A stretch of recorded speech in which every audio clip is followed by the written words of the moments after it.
Kanole Horror Story. Isang gabi, halos hindi magkatulog si Kanole dahil pakawari niya sa kanyang sarili ay mayroong darating. Bandang alas 11, bigla siyang napabalikwas sa kanyang hinihigan dahil nararamdaman ni Kanole na mayroong papasok sa kanyang bakuran. Iba ang pakiramdam niya sa taong yun. Ultimong yung kasangga niyang naninirahan sa kanyang bakuran ay dumepensa na din upang hindi makarating yung tao sa bahay mismo ni Kanole. Oo, saan ka pupunta? Hanggang dyan ka lang! Wika ni Kanole sa lalaking naglalakad papalapit sa kanya. Pwede ho bang humingi ng tulong? Bakit ho? Napano ho ba kayo? Batid ni Kanole sa kanyang sarili na yung lumalapit sa kanya ay isang mangkukulam. Ganon pa man, kanyang pinahahalagahan ang bawat buhay ng tao kaya't gusto niya itong kausapin ng maayos. Makikita mo kasi sa mukha ng matanda na tila ba hirap na ito sa kanyang sitwasyon. Papapasukin ko ba? Oo. Tabi ko muna. Kakausapin ko lang yung tao. Tuloy po kayo. Sa mga punto na ito, yung mga gamit ni Kanole na pangontra sa kanyang bakuran ay tinanggal niya muna nang mabilisan. Dahil sa oras na makapasok doon ang matandang mangkukulam, natitiyak niyang baka dito na ito mamatay. Maraming salamat ho. Ano ho bang pangalan niyo? Ako si Pugoy. Pugoy? Oho, galing pa ako ng Bulacan. Alam niyo na ako'y nagkukulam. Pwede ho bang makahingi ng tulong bilang kapwa-tao? Huwag po kayong mag-alala. Hindi ko po kayo tatraidorin. Kahit naman traidorin mo ko, wala namang magagawa yan. Dahil sa dami kong kasangga dito. O dito tayo, sa ilalim ng puno. Huwag sa bahay ko. Dahil yung mga pangontra ko doon ay hindi pwedeng tanggalin. Salamat ho. Ayon sa kwento ni Tandang Pugoy, siya daw ay pinahihirapan ng kapwa niya mangkukulam at nag-ugat ito sa kanyang apo na si Leonard dahil si Leonard ay dati niyang kasintahan yung apo din ng mangkukulam na nagpapahirap sa kaharap ni Kanole ngayon. O sige, pagagalingin kita kahit mangkukulam ka. Kasi mahalaga sa akin ang bawat buhay ng tao. Ginamot naman ni Kanole yung matandang Pugoy, pero nang dahil sa ito ay mangkukulam din, tinatamaan din siya ng pinakakawalan ni Kanole nang dahil dito hindi maiiwasan na siya ay masasaktan. Bakit? Masarap bang magpahirap ng kapwa natin tao? Wika ni Kanole sa nakasapi sa kapwa mangkukulam. Wala naman akong pakialam. Kahit pang sabihin na mangkukulam din siya. Kasalanan yan ng apo niyang si Leonard dahil niloko niya ang apo ko. Ganun? Oo. Hanga din naman ako sa mangkukulam na yan. Nagawa niyang lumapit sa'yo? Hindi man lang ba siya kinakabahan? Alam mo, kahit ikaw ang lumapit sa akin, malamang tutulungan din kita. Hindi ako lalapit.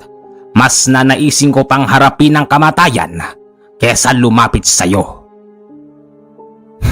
Pwede ba? Itigil na natin to.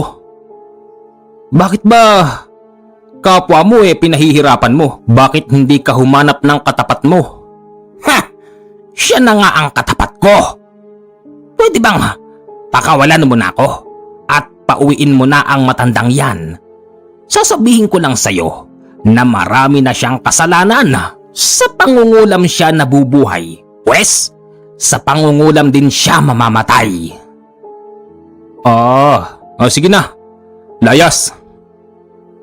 Pinalayas na ni Kanole ang mangkukulam sa katawan ng kapwa niya mangkukulam. Tapos kinausap niya ito. Ayos lang ho ba kayo, Tata Pugoy? Medyo guminhawa naman ang pakiramdam ko. Alam mo ba'y nilalabanan ko ang pangungulam niya sa akin? Pero sadyang mas mataas lang ang antas niya sa akin. Kaya kahit anong gawin kong laban halos hindi tumatalab ang ginagawa ko. Bakit? Pasok ho muna kayo. Akala ko'y... Hindi ho sa bahay ko. Dito po sa kabila. Meron pa akong maliit na kubo. Sige ho. Tata Pugoy, medyo guminhawa naman na po yung pakiramdam nyo. Maaari po bang ikwento nyo sa akin kung anong pinagmulan? Total, hanggat nandito pa kayo, siguro naman hindi natatalab yung pangungulam nun dahil katabi nyo ko. Anumang oras, pwede ko kayong gamutin. Sige po. At ngayon, atin namang balikan ng kwento ng matandang mangkukulam kung paano ba nagmula ang lahat ng yon.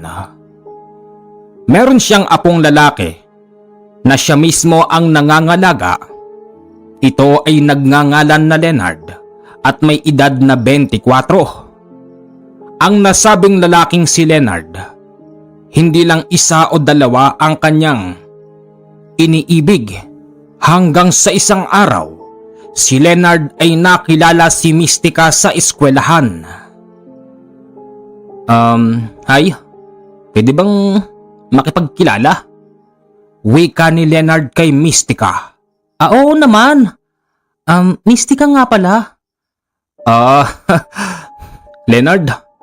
Uy, taga saan ka? Taga San Miguel. Ikaw? San Rafael. Okay. Bago ka rito sa eskwela, no? Oo. Kasi ayaw na akong pag-aralin doon ng nanay. Uy, bakit naman? Kasi maraming umaaligid. Ayaw yun ng nanay ko. Saka lalo na yung lola ko. Palagay mo, pag nandito ka sa school malapit sa amin, makakaiwas ka ba sa ganyan? Hindi. O hindi naman pala O siya, anong oras ang uwi mo? Mamaya pagkatapos. Kung gusto mo imbitahan muna kitang mag-dinner. Total bagong magkaibigan naman tayo, di ba? Hindi na kasi baka abutin ako ng gabi. Hanapin pa ako ni nanay. Mas lalo na yung lola ko. Naku, nakakatakot yun. Uy, bakit naman? Lola, babae yun. Matanda na, ano pang kinatatakot mo? Isang tulak mo lang dun. Wala na yun. Hindi, biro lang. Uy, Leonard. Huwag kang nagbibiro ng ganyan, pangit yan. Pasensya na. Sige, ayos lang. Pagsapit ng hapon, aksidenteng nagkita silang dalawa ni Mystica sa gate ng eskwelahan. Uy, saan ka pupunta? Uy na, nag-aabang ako ng jeep. Medyo hapon na kung gusto mo, ihatid na kita. Tamang-tama, meron ako motor. Huwag na, nakakahiya, baka maabala pa kita. Hindi, ayos lang yun. Sige, ikaw. Hinatid nga ni Leonard ang babaeng si Mystica doon mismo sa bahay nila sa San Rafael. Hanggang sa nang makarating na sila sa bahay, agad na sumalubong ang tatay ni Mystica at agad na tinadyakan noon yung motor ni Leonard kaya ito nabuwal. At sino itong lalaking to? Mystica, kaya ka namin pinapunta sa ibang eskwelahan para hindi maglandi dahil dito napakaraming umaaligid sa'yo. Alam mo naman na ayaw ng lola mo na merong umaaligid sa yung lalaki. O ikaw, taga saan ka? Bakit niyo naman po sinipa yung motor ko? Nagasgasan tuloy na buwal. Wala akong pakialam. Tinatanong ko, tagasan ka? Sino ka? Magandang gabi po, Leonard nga pala. Leonard umuwi ka na. Makaabutan ka pa rito ni inay. Sige na. Mystica, alis na ako. Umalis ka na. Ang kulit mo din no? Oo. Pag-uwi naman ni Leonard sa bahay ng kanyang lolo Pugoy, agad na napansin ng kanyang lolo na merong gasgas ang kanyang motor. Apo! Napano ka? Sinong dumisgrasya sa iyo, Apo? Ala ho, nabuwal lang ho ako. Hindi ganyan ang klase ng nabuwal, Apo. Sabihin mo sa akin, sino? Wala hulo, wala. Anong wala? Hoy, Leonard. Kilala kita. Kapag alam mong medyo mahirap ipaliwanag nagsisinungaling ka. Kasi kilala mo ang lolo mo. Ayaw ng lolo mo na naargabyado ka. Sabihin mo yung totoo, Leonard. Galing ho ako ng San Rafael. Ito ka, boss. May nakilala po akong babae, si Mystica. Sinong Mystica? Yung ba yung dinala mo rito kahapon? Hindi hulo, iba yun. Hala, Diyos ko naman Ikaw talagang bata ka. O tapos? Lolo, nang maihatid ko siya, biglang lumabas yung tatay. Tapos tinadyakan yung motor ko. Yun, nabola ko, lo. Sino ba yung mga tao na yon? Meron ka bang hawak kahit pangalan man lang nila at gaganti tayo, Apo? Lo, mababaw na dahilan yun. Hayaan nyo na kung ako nga hindi naman ako nagalit tapos kayo tong galit na galit. Aba natural. Kailanman ay hindi ako pumayag na aargabyaduhin tayo. Lo, wag na ho. Sige, ikaw ang bahala. Baka lang naman gusto mong gumanti, Apo. Sabihin mo lang. Alamin mo lang ang pangalan ng taong yon at ako bahala kukulamin ko, Apo. Hindi na ho, Lolo. Hindi na ho. Kinabukasan, nagkita naman sila ng kanyang kasintahan. Nalaman nun na si Mystica ay isinakay niya sa kanyang motor. Nang dahil dito, nakipaghiwalay na sa kanya ang kanyang kasintahan. Grace! Pwede bang mag-usap muna tayo? Wala na tayong pag-uusapan. Sabi ko na nga ba, niloloko mo lang ako. Grace, sige na, pakiusap. Pakinggan mo naman yung side ko. Hindi na, umalis ka na. Ayoko na sa'yo. Sasama na lang ako kay Raymond. Sinong Raymond? Si Raymond, yung matyagang nangliligaw sa akin kahit tayo pa. Kaya nga hindi ko masagot-sagot si Raymond dahil sa'yo. Tapos, lolokohin mo lang pala ako. Diyan ka na. Grace, teka sandali. Ayun na pala si Raymond. Raymond, halika. Grace. Ba't ka nakaluhod dyan, Brad? Ito ba si Raymond? Ako si Raymond. Bakit? Ito ba'y pinalit mo sa akin, ha, Grace? Bakit? Hindi ba meron ka ng Mystica? Hindi mo kasi naiintindihan. Brad, huwag mong pilitin pag ayaw sa'yo. Huwag ka nga makialam. Labas ka rito, Brad. Bakit? Lalaban ka, ha? Kinuwelyuhan noon ni Raymond itong si Leonard nang dahil sa galit naman noon ni Leonard ay agad niyang binira sa sikmura si Raymond. Bira na ba yun? Di man lang tumalaba. Gumanti naman ng bira si Raymond at agad niyang sinikmuraan si Leonard kaya ito napaluhod. Magmula ngayon, ayokong lalapit ka pa kay Grace dahil ako na ngayon ang nagmamay-ari sa kanya. Ang tanga-tanga mo. Ganda-ganda ng jowa mo, niloko mo pa. Yan ang dapat sa'yo. Nakatikim pa noon ng malakas na sipa si Leonard kay Raymond nang dahil dito mas lalo siyang nasaktan. Pinulot na lamang si Leonard ng kanyang mga kaklase hanggang sa inuwi na lang ito sa kanila. Nang makita naman ito ng kanyang lolo Pugoy, galit na galit ito at tinatanong sa mga kabataan kung sino ba ang gumawa noon sa kanyang apo. Nabanggit naman ito ngayon ng mga kabataan na si Raymond Valentin ang sumipa at sumuntok sa kanyang apo na si Leonard. Sige. Maraming salamat sa inyo. Sige na. Lolo Pugoy, hindi ho ba kayo magrereklamo? Hindi. Bakit pa ako magrereklamo? Sige na. Maraming salamat mga bata. Kayo hong bahala, Lolo Pugoy. Ang mga batang yon ay walang kaalam-alam na si Matandang Pugoy pala ay isang batikang mangkukulam. Binuhat ni Tandang Pugoy ang kanyang apo at ipinasok sa loob. Apo, kung sino man ang gumawa sa iyo niyan, hindi ako makapapayag. Hindi! Habang sinasabi yon ni Tandang Pugoy, nanglilisik ang mga mata nito at may hawak na itong manika. Nilaslas niya yung damit ng kanyang apo at yung kapiraso dito nilagay niya sa manika habang binabanggit yung pangalan ni Raymond. Raymond! Raymond ka pala! Hindi ako makapapayag na ang aking apo ay gaganyang-ganyanin mo lang. Ramdam noon ng matanda na gumagana na ang kanyang pangungulam. Kasabay naman ng ginagawa niya sa manika yung pagsakit ng tiyan ng lalaking si Raymond. Oh, Raymond, bakit? Sakit ng tiyan ko. Uuwi na ako.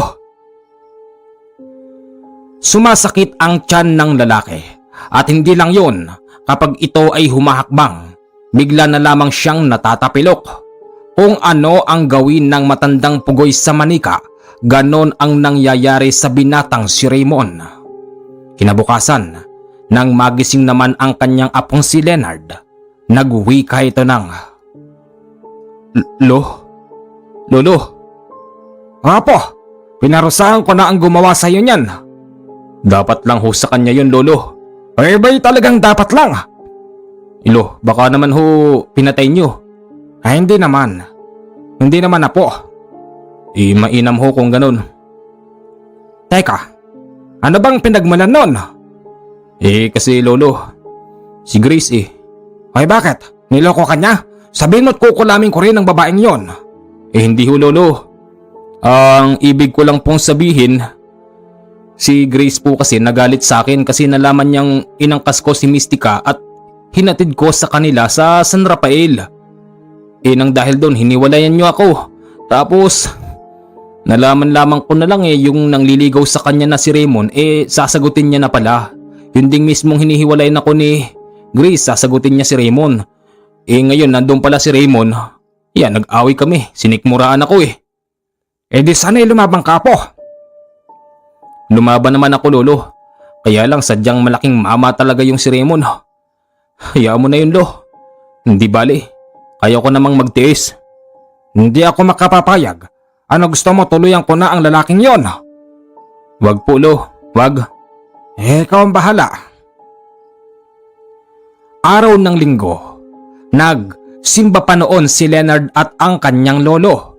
Nagkataon na nakita niya noon si Mystica. Uy! Leonard? Mystica! Ikaw pala yan. Lolo ko nga pala, si Lolo Pugoy. Hello, Lolo. Kamusta po kayo? Ay, ang ganda-ganda mo naman, iha. Hindi naman po, masyado. Sino ba yung kasama mo? Lola ko po. Lola mo yan? Opo. Nagkakatinginan noon si Tandang Pugoy at ang lola ni Mystica. Batid nila sa kanyang sarili na alam nila kung sino ba sila. Nang dahil doon, hindi sila nagkamayan pero nag-iirapan. Napansin ito ng dalagang si Mystica at ng binatang si Leonard. Lo, may problema po ba? Wala. Halika na, umuwi na tayo. teka po sandali. Leonard, sige, mauna na kami. Pilit ding hinahatak si Mystica ng kanyang lola na para bang iniiwas ito kay Leonard at sa lolo niya. Pag-uwi naman noon nila Leonard, sinabi ng matandang pugoy, "Iwasan mo ang babaeng yon. Iwasan mo, apo!" Lo, bakit ho? May problema po ba? "Apo, tatapatin na kita. Tatapatin na kita. Hindi ba nagalit sa'yo yung tatay ng Mystica na yon? Tinadyakan yung motor mo." Iyo po. Kaya naman pala ayaw kang makita ron kasi alam nila na iba ang kayang gawin ng lola noon. Naintindihan mo? Hindi baling nakatikim ka ng tadyak. Iniiwas ka lang din ng tatay ni Mystica sa maaring mangyari. Lolo, hindi ko naman po kasi alam. Pero teka lolo, mangkukulam din ba yung lola ni Mystica? Oo, mangkukulam. Kaya't iwasan mo na yun ah. Iwasan mo na ang babaeng yon. Sige po lolo. Kahit na anong iwas ni Leonard, nagkakataong nagkikita pa rin silang dalawa ni Mystica sa eskwelahan. Ganun pa man, kung ano man ang naging alitan sa tingin ng kanilang lolo at lola, hindi naman ito nauuwi sa kanila. Bagkos ay nagagawa pa nilang mag-usap at sabay na kumain sa kantin. Minsan nga naglilibot pa ito sa mall. Ay nako. Mystica? Ano yun? Matagal mo na bang alam na yung lola mo nangkukulam? Ha? Bakit? Bakit mo natanong? Tsaka, hindi mangkukulam ang lola ko.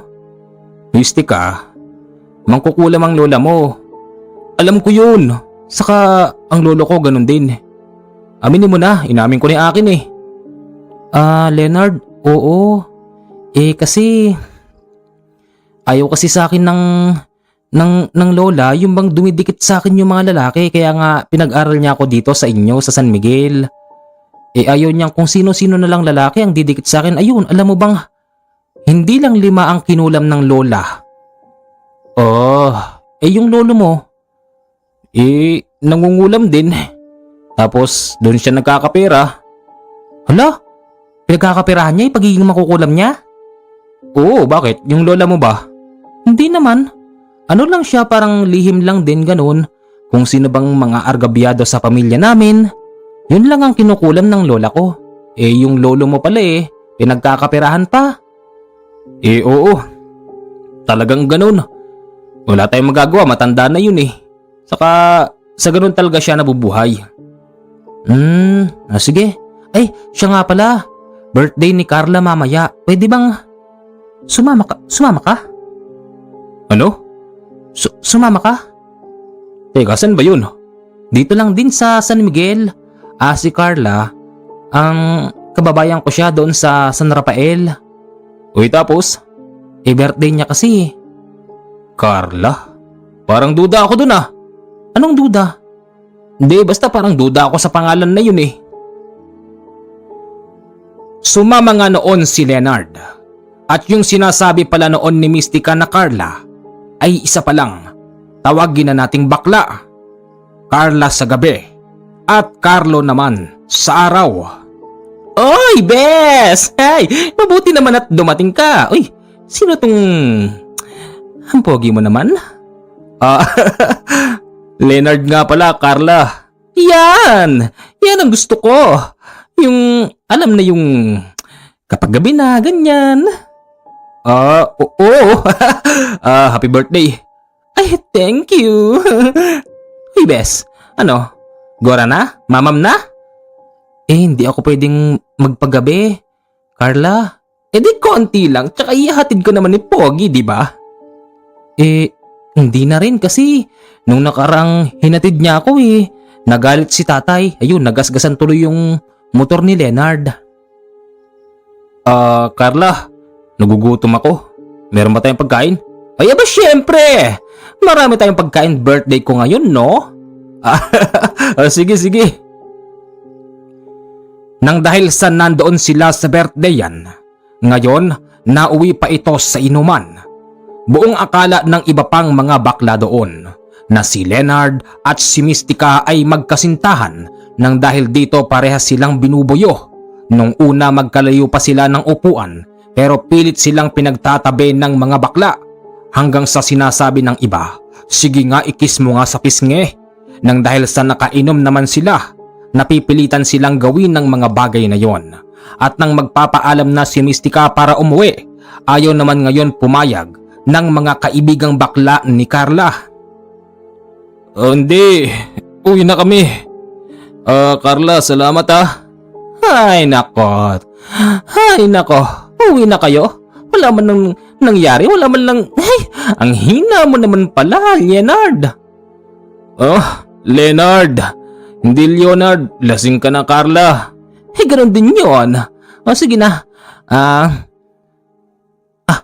Bes? Bes? Nakatulog na noon si Mystica. Nang dahil dito hindi naman siya maiwanan ni Leonard. Kaya't sinabi ng mga bakla na pumasok na sila sa kwarto upang parehas silang makapagpahinga. Dahil sa sila ay parehas na binata't dalaga, merong nangyari sa kanila. Kinabukasan, sising-sisi ang babaeng si Mystica dahil may nangyari sa kanilang dalawa ni Leonard. Ayon naman kay Leonard, ginusto rin ito ni Mystica dahil parehas naman silang nakainom na tila ba parehas silang wala sa sariling katinuan. Totoo yun. Ginusto mo rin yun, Mystica. Pero bakit mo ginawa yun? Ginawa ko pero gusto mo din. Lumalaban ka pa nga ng halik eh. Tila ba nabastusan ang dalaga kaya't nakatikim ng sampal si Leonard. Pagkatapos nun, hindi na sila nagkita pa. Ilang araw ding hinahanap noon ni Leonard ang dalagitang si Mystica pero hindi na ito pumapasok sa eskwelahan. Hanggang sa isang hapon, nang nagsisibak ng kahoy si Leonard, nakaramdam na lang ito ng pangangawit ng kanyang balikat. Nangawit yung balikat ko ah. Ang gaan-gaan naman sana ng palakol. Aray ko. Bakit ganun ah? Aray!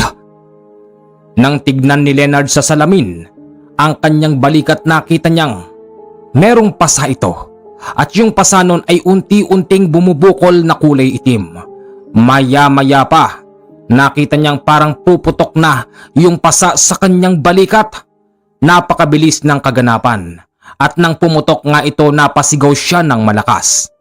Nakita naman ito ng kanyang lolo at nagulat. Apo ko! Diyos ko! Sinong gumawa sa iyo niyan? Lolo! Ha? Dito ka po! Dito ka! Hindi lang yon ang bahaging pumutok kay Leonard.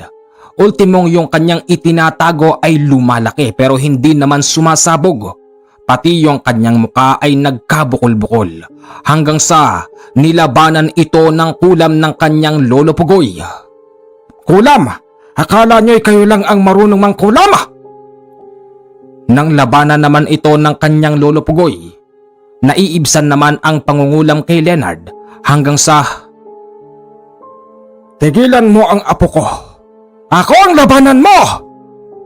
Wika noon ng tandang Pugoy hanggang sa nagulat na lang ito dahil sa pintuan ng kanyang bahay ay merong nagsalita. Walang hiya yung apo mo.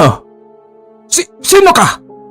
Ako ang lola ni Mystica at ang sino mang gumalaw sa aking apo ay pinapatay ko.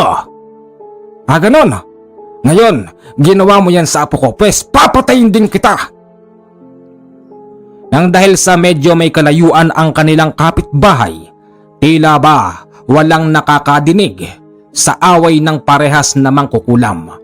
Nagsakalan silang dalawa pero nang dahil sa mas malakas ang tandang Pugoy dahil ito ay lalaki, nagawa niyang ihampas sa lupa yung matandang babaeng mangkukulam. Ano? Lalaban ka pa? Babalikan kita! Babalikan kita! Ang malinoon ng tandang Pugoy. Nang nagsasakalan sila, nakakuha pala ito ng ilang pirasong buhok sa kanyang ulo. At yon ngayon ang ginamit ng matandang babae upang kulamin ang kapwa niya mangkukulam. Yung pala ang nangyari. Tata Pugoy? Tanong ni Kanole sa kanya. Yan nga ho. Nilalabanan ko naman ang pangungulam niya sa akin. Pero bakit ganoon? Anong klaseng mahika ang ginagawa sa akin ng matandang yon? O sige. Teka. Si Tata Ramon, aahon yata rito mamaya. Sinong Ramon? Oh, ayun na pala eh. Tata Ramon. Bilisan niyo ho. May bisita ho pala kayo. Meron eh. Pasyente. Kaya lang hindi na kayang pasapian. Baka ho po pwedeng... Sige! Alam ko na may sasabihin mo, Kanole. O sige ho, kung pwede lang.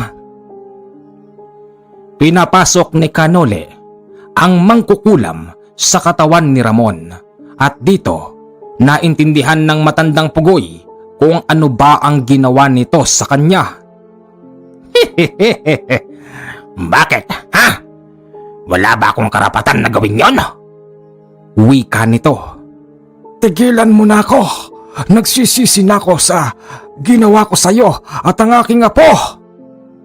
Bakit? Nagsisisi na rin apo mo, bakit? Wala na ang aking apo. Namatay na ho siya. Ano? Ang sama mo. Pinatay mo pala yung apo ng mangkukulam? Dapat lang sa kanya yon. Total masama ka. At yung tao na may nagsisisi at lumapit sa akin, pues, ikaw pala ang dapat na parusahan. Kung kaya mo. Pinarusahan nga ni Kanole ang mangkukulam na babae. Hindi ito nakatakas dahil meron siyang ginamit noon na usal. Rinig na rinig noon yung napakalakas na pagsigaw ng matandang babaeng mangkukulam habang nakasapi kay Mang Ramon. Huwag ka nang makialam. Pwede bang huwag ka nang makialam? Hayaan mo na't papatayin ko rin ang matandang yan dahil marami na siyang kasalanan. Nagsisisi naman eh. Kaya nga lumapit sa akin. Pero kahit na, marami siyang pinatay. Marami! Dapat nang tuldukan ang kasamaan niya. Parang ikaw. Wala ka ring sinisino kaya't dapat ka na ring tapusin. Kumilos si Kanole upang tapusin ang mangkukulam na babae. Pero ang hindi niya napansin, yung gabay ng matandang mangkukulam na babae ay naroroon na. Habang abala si Kanole sa pagtawag din ng kanyang gabay, ang ginagawa pala ng gabay ng matandang mangkukulam na babae ay unti-unti nang pinapatay ang katawan ni matandang Pugoy. Natuluyan nga ang matandang babae habang nasa katawan ni Ramon, pero nang tumingin siya noon kay matandang Pugoy, wala na rin itong buhay. Tata Pugoy? Tata Pugoy! Ano nangyari?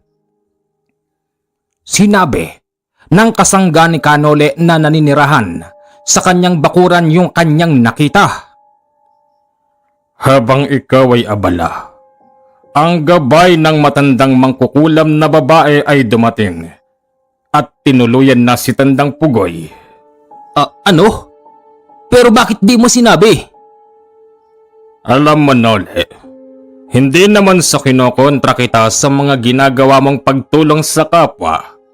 Meron din namang katwiran ang matandang babae na dapat lang din tapusin ang buhay ng lalaking ito dahil siya ay makasalanan. Nako, Mang Ramon, gising na ho. Ano nangyari? Ba't di na yata humihinga yung matandang to? Wala na siya eh. Namatay din. Nako, edi paano po ngayon yan? Katulad ho ng dati. Patawag na lang sa barangay. Sabihin na lang natin na ganun. Alam naman ng taga-barangay na ako'y albularyo at hindi may iwasan yung ganyang klase ng pangyayari. Kahit na anong ibato nila sa aking salita, kahit sa investigasyon ng pulis, haharap ako para mapatunayan kung hindi ko inano ang matandang yan at dito lang siya namatay. Kanole, parang medyo mabigat yata yung haharapin mo.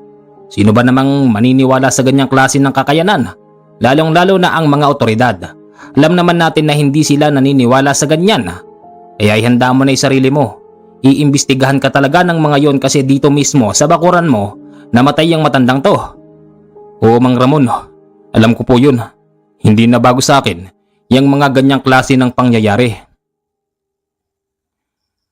Nang dahil sa namatay ang matandang pugoy mismo sa bakuran ni Canole, siya ay inimbestigahan ng pulis at nakita rin na ang ikinamatay ng matanda ay atake sa puso. Yon ang sinasabi ng doktor nang dahil dito napawalang sala si Canole at nagpatuloy pa ang kanyang buhay bilang isang manggagamot. Mga kababayan, hanggang dito lamang po ang kwento ni Canole.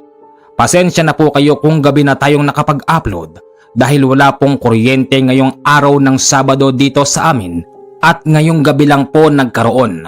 Sana po ay inyong naiintindihan at maraming salamat po sa inyong lahat.